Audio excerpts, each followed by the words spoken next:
just a little bit of introduction. Yes, the work I'm presenting is the result of a series of research that we did in Venice, starting out with some work with some Syrian friends at the beginning of the Syrian war, and then doing some consultancy work for different organizations, in particularly for the World Bank, and it starts from the idea on how to deal with the destroyed city.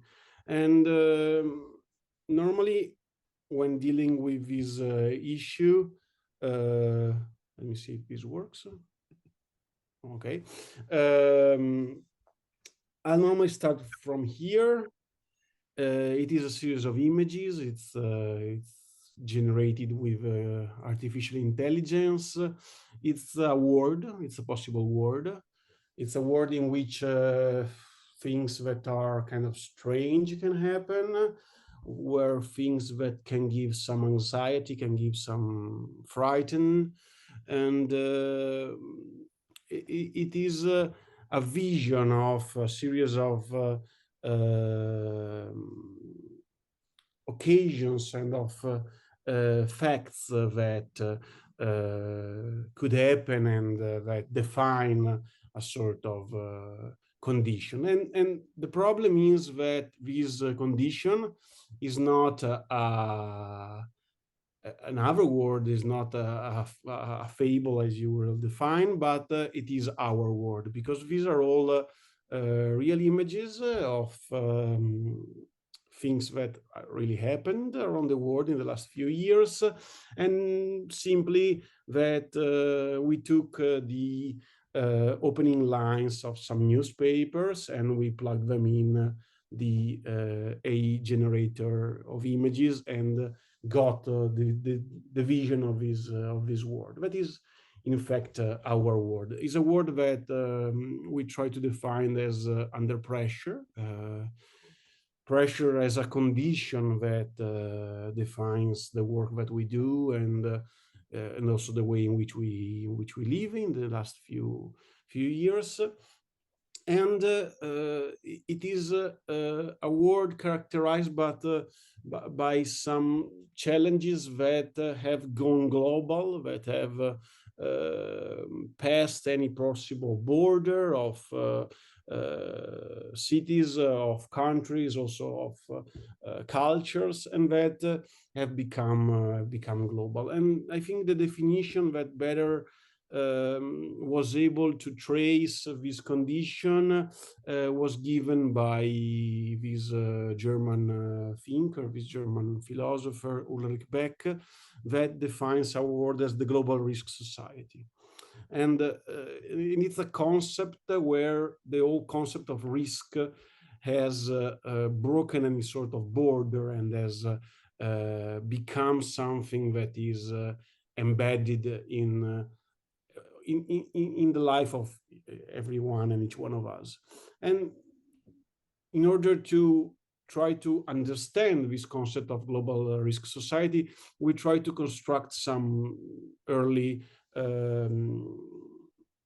categorization of these risks. And of course, the one that we started from is the risk of destruction by war, by conflict, what's called urbicide, the destruction of the city. Here, regardless of the time, from 1936 to 2023, are all the cities in Europe that were destroyed by conflict. And we can already see that is a large number, and it's also a number that shows again the dimension of the city that was destroyed and the level of impact on the city that was destroyed. And this can also be shown in a graph, and here we can see all the cities destroyed during different years. And what is interesting but also kind of scary is to see these cities during World War II and then there is a sort of break, a sort of pause. But in the last few years, and now it's already old because 23 has other city destroyed, we have a new number of cities that are involved in conflict. So this is a problem that when we started in 2014 seemed very far from us, and then but in the last few years has become a little bit more close and also more talked about. But it's not the only problem.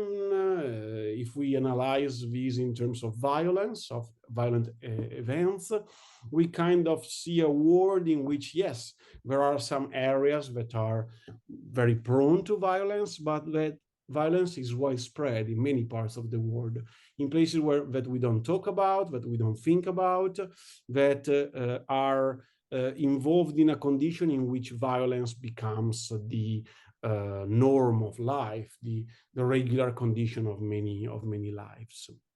And here, for example, you can see all the area of the Horn of Africa, where it's something not very discussed on newspapers that are busy with other events, but that has a lot of violent events.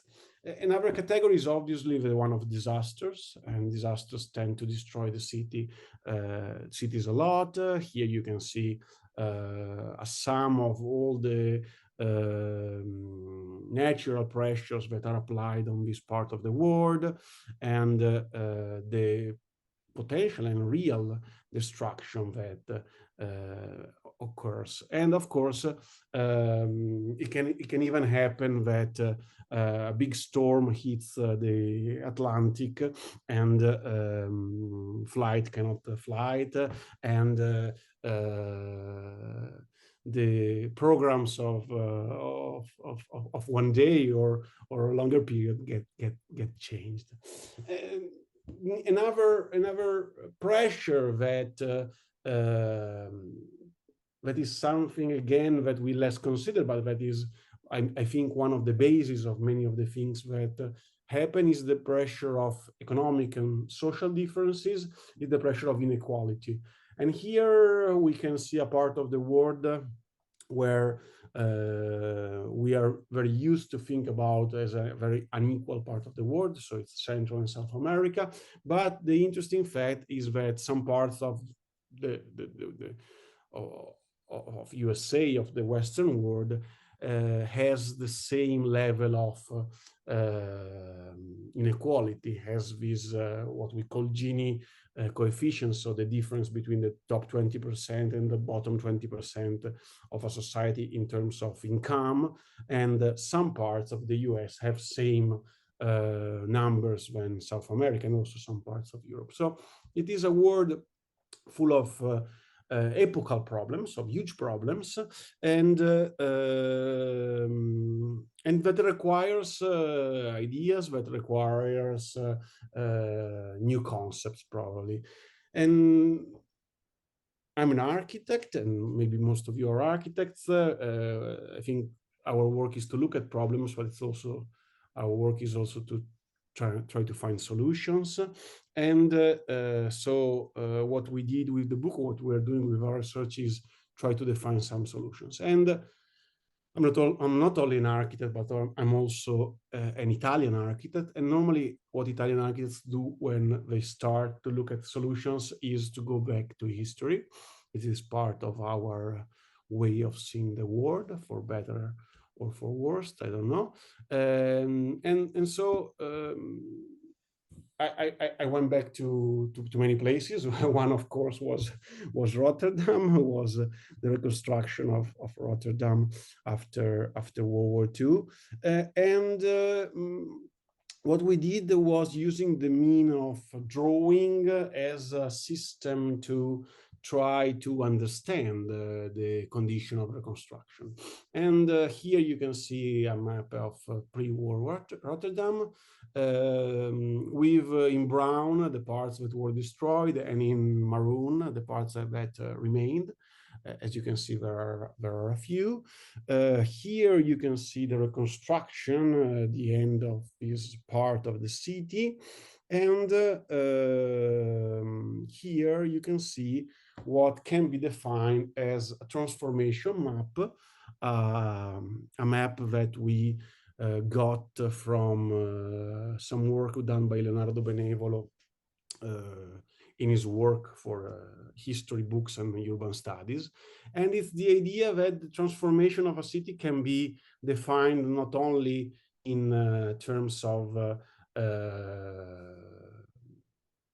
space, but also of time, that a map can also define time, because the possibility of understanding what stands under the current city of Rotterdam is impossible if not through the system of redrawing of different conditions on the same map. This map existed for Rotterdam, but Rotterdam was one of the few places in the world that where this existed. And so the idea was to make it for many cases. Some of them are also closer to me. I live half the way between Venice and Milan. This is Milan. This is the Duomo in Milan that was destroyed. Here are the destroyed buildings in Milan in World War II. And so you can see they are the again, the same color, the brownish one. And you can see that they are a lot, not as many as Rotterdam, but they are a lot. And you can also see how the reconstruction happened in a way that is completely different from the one that you are more used to, and also how the transformation of the city happened, in this case based on more or less the confirmation of the original pattern of the city. Here on the right, you see the first building that was reconstructed in Milan after World War II, that is the Teatro alla Scala. I always like to remember this as part of a deep meaning of Italian culture, that the first building that got reconstructed and opened up in 1946, 1 year after the end of the war, was the Teatro alla Scala, with a council by Arturo Toscanini that paid for the reconstruction of the theater. But apart from this concept, what we tried to do with this sort of redrawing was to redraw as many cases as possible. As Michel was saying before, we are lacking a history of reconstruction. In 1917, during World War I, the biologist and urbanist Patrick Geddes wrote a book that is called The History of an Idea, that aimed at the definition of a science and discipline and art, sorry, a science and art of reconstruction. As many things that Geddes say, he was well ahead of his time, but it didn't happen. Reconstruction did not become a normal discipline as we think of any other discipline. So it is important to now try to understand the different conditions of transformation, of destruction for the different reasons that happened, and how they were faced in different stories. And so here you have some of the drawings that we made. There are cities destroyed by war, there are cities that were involved in different problems. There are cities that are due to the rapid growth and change very, very, very fast. And so based on the different conditions, it is possible to reproduce the same transformation map and try to define the process of metamorphosis that a city incurs through the traumatic events of this city. And this is a way of looking at things, and a way also of understanding how change can be controlled and how change can be designed. Here you have almost all the cases. As you can see, there are a lot of different possibilities, and it is also possible to try to categorize this process. It is possible to categorize it in terms of a qualitative vision, as you can see on the left, through categories. For example, as it was where it was, is kind of well known, at least in Italian culture, programmatic innovation, as in Rotterdam, or something like that. But it is also possible through the help of an algorithm that was defined with a colleague that is a mathematician, to analyze mathematically the change in the city, and this allows to define how much the variation of the overall urban pattern and of the building type affects the different conditions of the city. All this work leads to the idea that for us is clear in every discussion that we had, for example, with Syrian friends or now with Ukrainian friends, that it is well beyond the possibilities of architects to define a fixed design for the reconstruction of cities, but rather that we need a strategy, that we need a strategy of intervention. Yes, so as I was saying,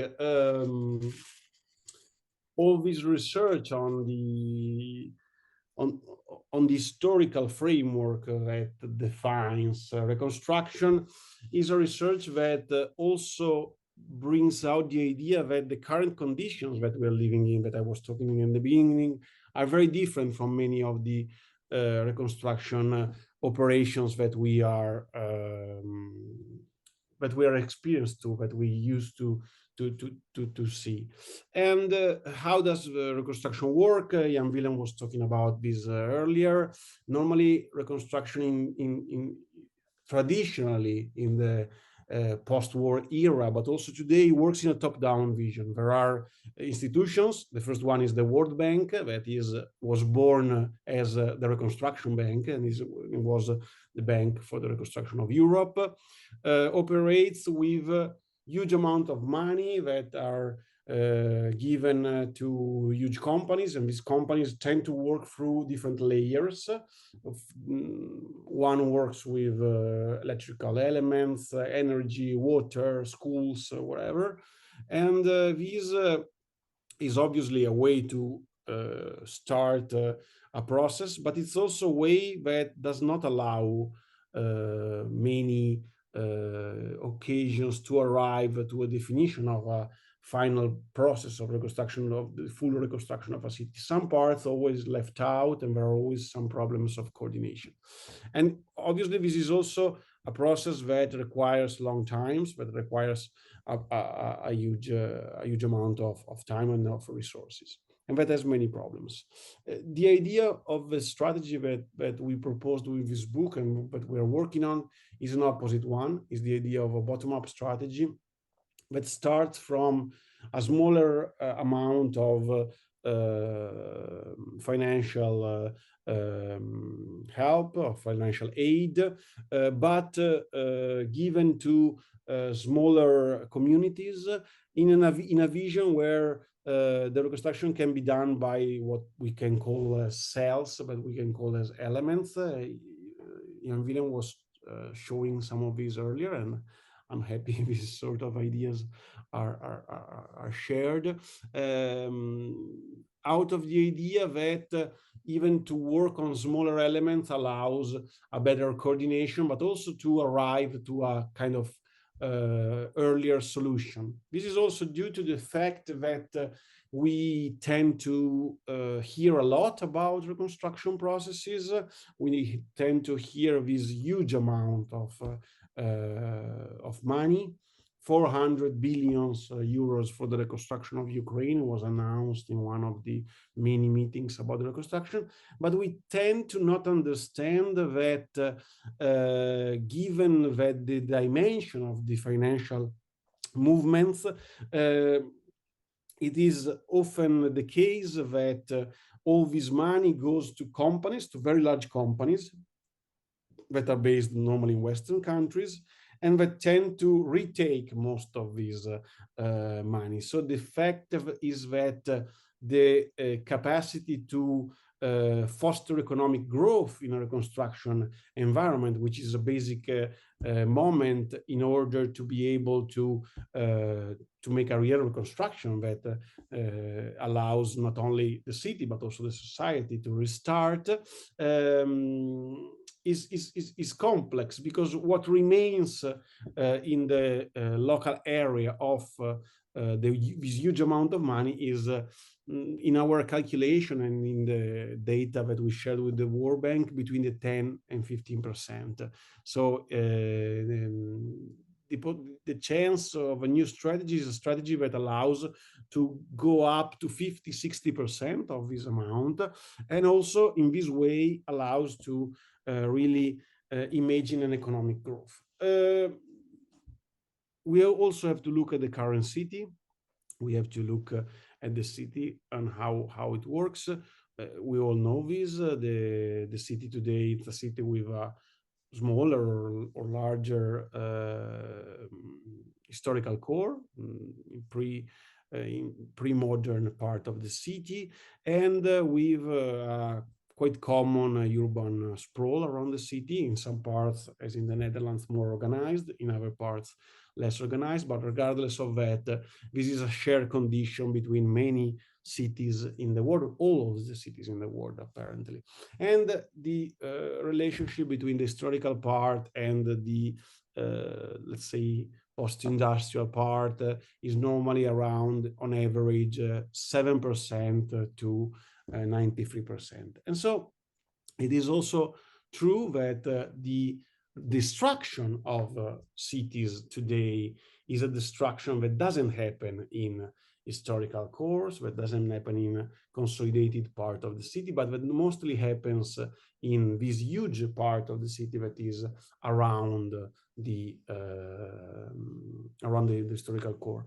And this also leads to the definition of the necessity to define a new urban model, a new image for the city also. And this is also due, just imagine in the Ukrainian cities, here we have the drawing of Mariupol. Just imagine that the quality of the city that has been destroyed in Ukraine is a very low quality city up until today. It's a very it's a Soviet city with now 30 to 50 years of living, with urban quality very low normally, and that cannot be reconstructed as the same idea, because it was a condition of low quality of life also for people. And it's the same, for example, in Syrian cities, particularly in the areas that are peripheral to the city center. And so we need a new model, and possibly the model stands in the possibility of transforming a city from the current sprawl to a series of possible cells. Here we have some sort of conceptual idea, and it's the idea that the city of Mosul that we were seeing before could host the same number of people only through the definition of elements, and again it's only a concept, but of elements that have the same density of the city center, that have the same character of the city center, that obviously don't look like the city center, but that try to imagine a way more dense city. And this provides a model for a vision of a possible city. This is a way of looking at things that are different. That is a strategic way of looking at things, and it is also a vision that could potentially have a lot of advantages. It has an advantage of coordination and of control. And one thing that I think is very important, it has an advantage of possibility of working on finite elements that tend to be fully reconstructible, and that also can define some emulation processes between one part of the city and the other. And this is very important in a condition in which the scale of the problems that we are facing is incredibly big. It's incredibly overwhelming.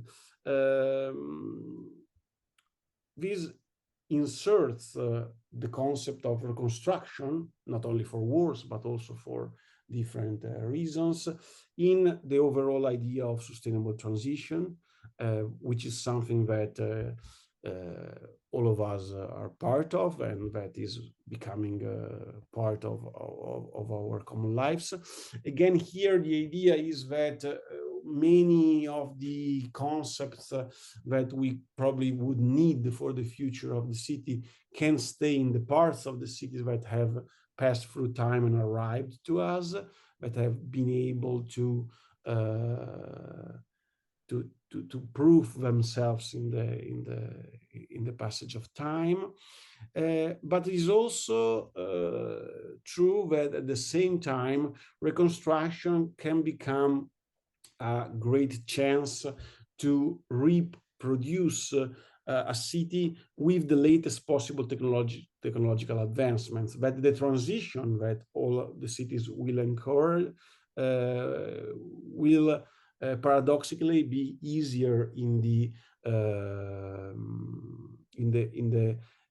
cities that are very destroyed, because they can already achieve the maximum level of technology. Again, it has a lot of complexities, but it should not be a way to stop this process. And it is again an idea that reconstruction can be inserted within a vision that understands sustainability as a sum of interventions that are on one side technological and have to deal with the continuous process of construction of the city, but also with the continual process of transformation of the territory, and apply technologies in a way that can trigger positive modifications.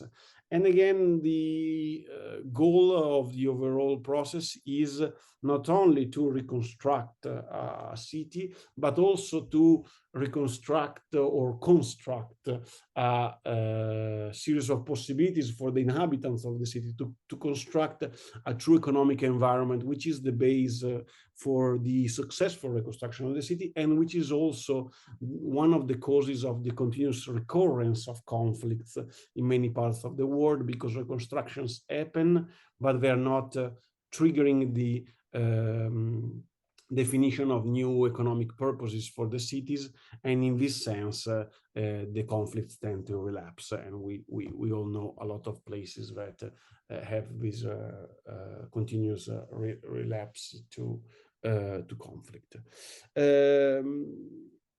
This is the overall idea on a possibility, just one chance of the use of a series of technological elements as the main tools of a reconstruction that sees the city as a part of a larger framework. But at the end of the day, the goal of this work that we did was also to deal with the process of design.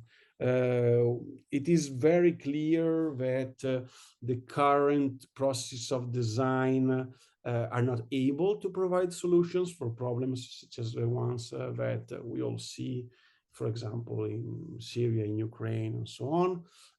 Just in Syria, there are 4 million houses that are missing in the whole country, and obviously the current design systems are not able, because they face things one at a time, and so they could be they cannot provide a solution for problems like this.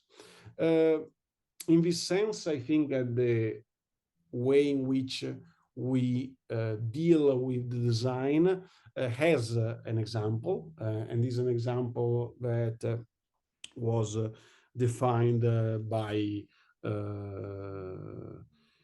in particular by Italian culture from the 50s to the 80s, and is the process of urban restoration, and that it is a process, a mental process that is still valuable in the reconstruction and intervention in historical core. We don't know what to do in not historical settlements patterns that, as we saw before, are the vast majority of the areas that are destroyed in wars and also in various disasters. So we can look back at urban restoration as a reference model.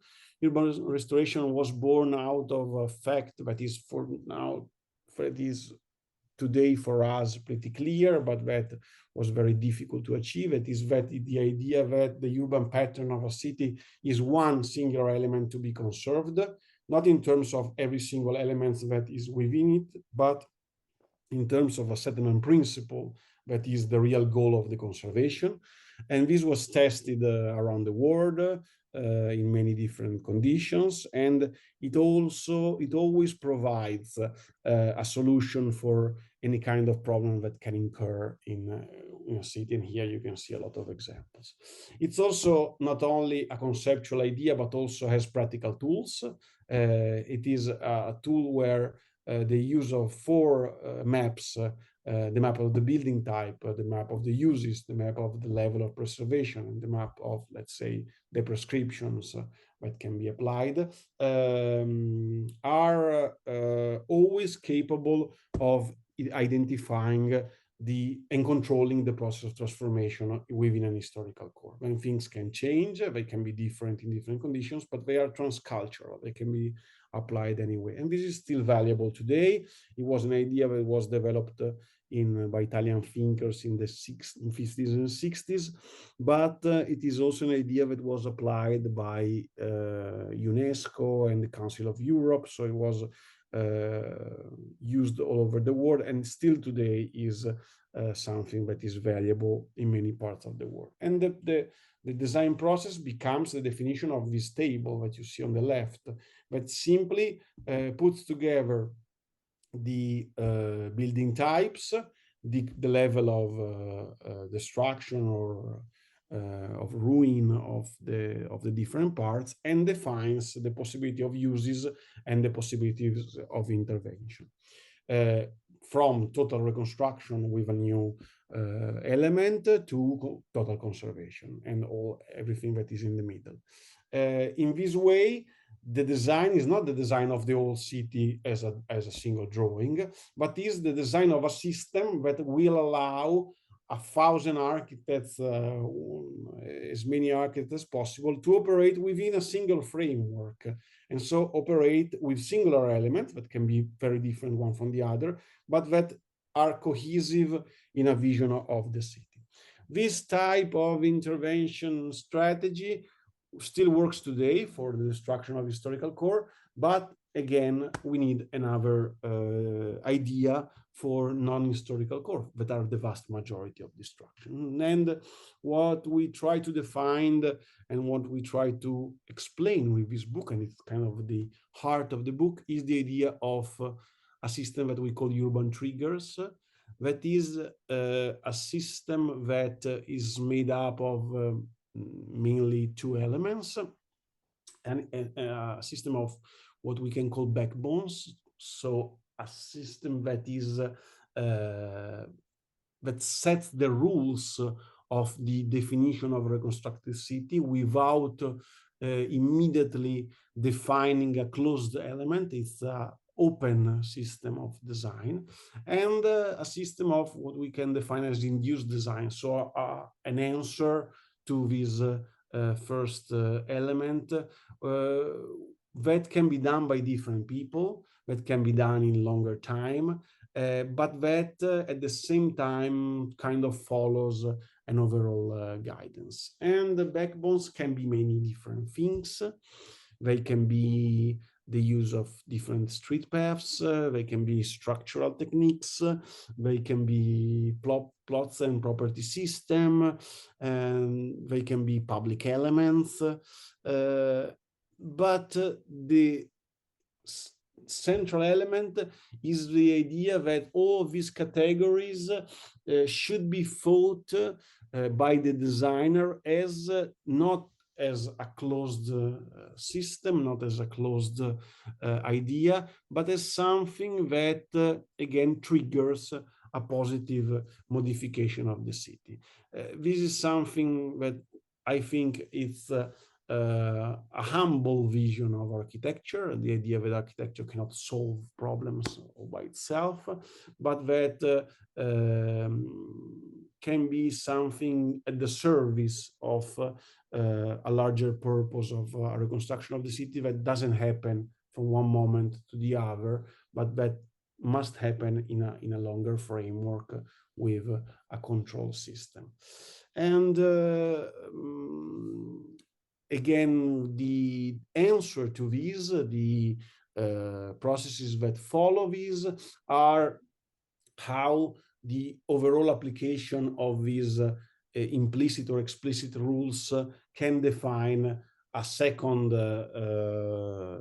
moment in reconstruction that happens right after the first one, and that can happen also together with the first one as the first one evolves.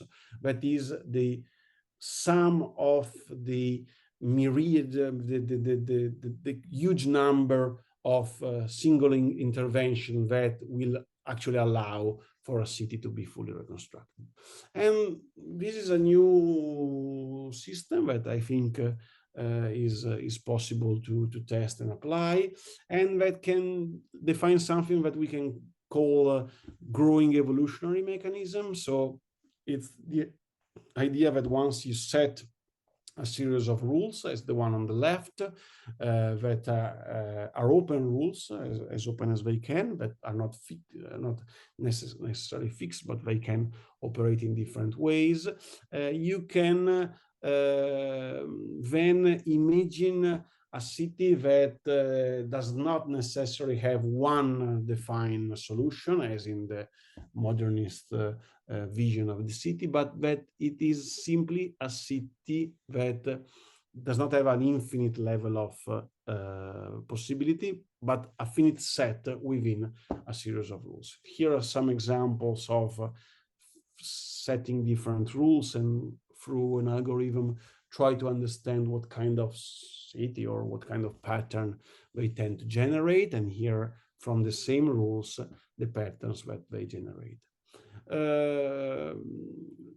We made some projects about this, some experiments. We call them not even projects, we call them explorations, and obviously these explorations will need to deal with a lot of changes that and of cases that are developing also in the last few weeks, days, months. And here you can see some of the places that have experienced destruction after the publishing of the book, that is 4 or 5 months old. And this shows that the necessity to intervene in these hugely affected parts of the world will be more and more significant in the upcoming few years, and that also the problem that we are facing today, the scale of the problems that we're facing today, is unprecedented in the history of humanity, really, because, for example, cities destroyed, completely destroyed in World War II were Dresden, destroyed in World War II, had 150,000 inhabitants. Hiroshima had 300,000 inhabitants. Today, we are talking about a scale that is immense. Gaza, as you know, has 2.5 million people.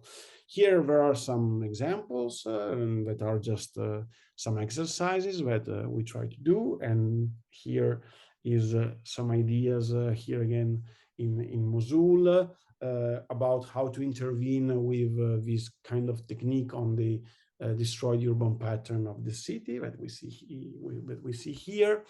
And I think the idea is completely feasible in terms of intervention strategies. Here is the same, the different, but the same urban trigger system applied in a very undense part of the periphery of Kiev in Irpin. That is a municipality with which we are working as a university. And here is the possibility of applying this in a system that tends to change the model of the city, the current model of the city. Here is the application of the idea on the border of the city of Aleppo, on the outskirts of the historical city of Aleppo, and how it could be, it could foster the intervention.